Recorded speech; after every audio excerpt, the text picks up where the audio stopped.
میرے بھائی، صرف دکانوں کی زینت بن لینا یہ جلسے کی افادیت کے خلاف ہے اور اس کی معنویت ختم ہو جاتی ہے۔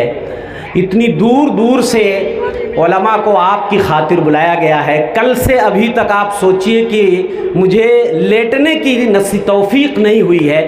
میں آپ کے سامنے کلیجہ نکال کے رکھنے کو تیار ہوں، لیکن آپ لوگ بیٹھ جائیں اللہ کے واسطے۔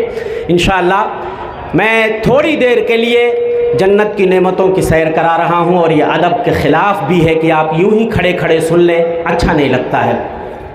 تو جنتی جو جنت میں جائیں گے، نہ پیشاب کی ضرورت ہوگی، نہ پاخانے کی ضرورت ہوگی، نہ تھوک اور بلغم کی ضرورت ہوگی، کوئی گندگی کا تصور نہیں ہوگا۔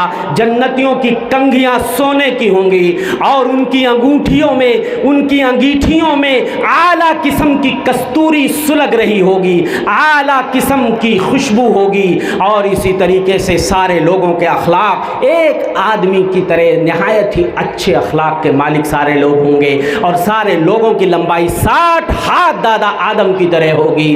میرے بھائیو، یہ اہل جنت کی خصوصیت ہوگی۔ اللہ کے رسول فرماتے ہیں یدخل اہل الجنت الجنت جردن مردن مکحلین ابناء 30 او 33 سنہ۔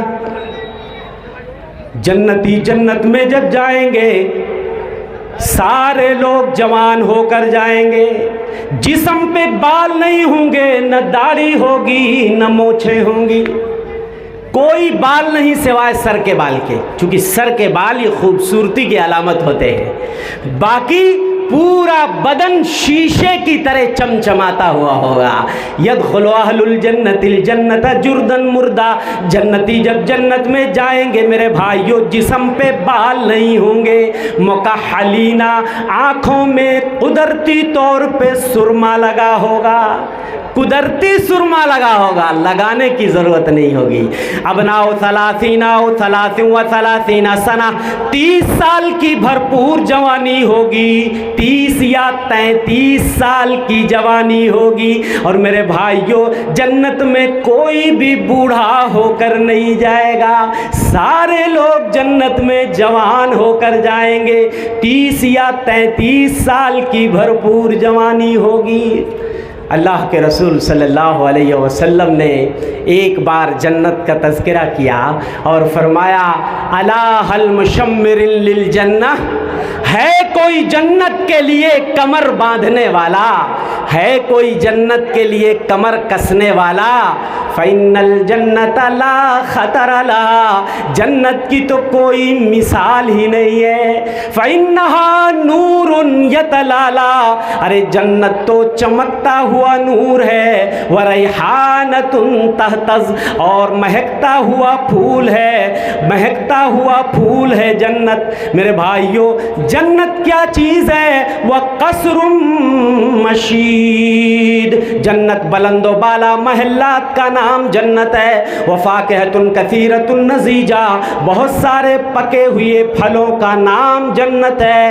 وزوجۃ حسناء جمیلہ، بہت ساری خوبصورت بیویوں کا نام جنت ہے۔ صحابہ نے کہا نحن المشمرون لہا یا رسول اللہ، اللہ کے رسول ہم لوگ جنت کو پانے کے لیے تیار ہیں۔ آپ نے کہا قولوا انشاء اللہ، کم سے کم انشاءاللہ کہہ لو کہ ہم لوگ جنت کو پانے کے لیے کمر بستہ ہو رہے ہیں، کمر کس رہے ہیں، الرٹ ہو رہے ہیں۔ انشاءاللہ ہر آدمی کا یہ ٹارگٹ ہونا چاہیے کہ انشاءاللہ ہم اللہ کی جنت کو ضرور حاصل کرنے میں کامیاب ہو جائیں گے۔ میرے بھائیوں، جنت میں نعمتیں تو بے شمار ہیں، آئیے چند نعمتوں کی جھلکیاں میں آپ کو دکھاتا ہوں۔ اگر آپ سے پوچھا جائے جنت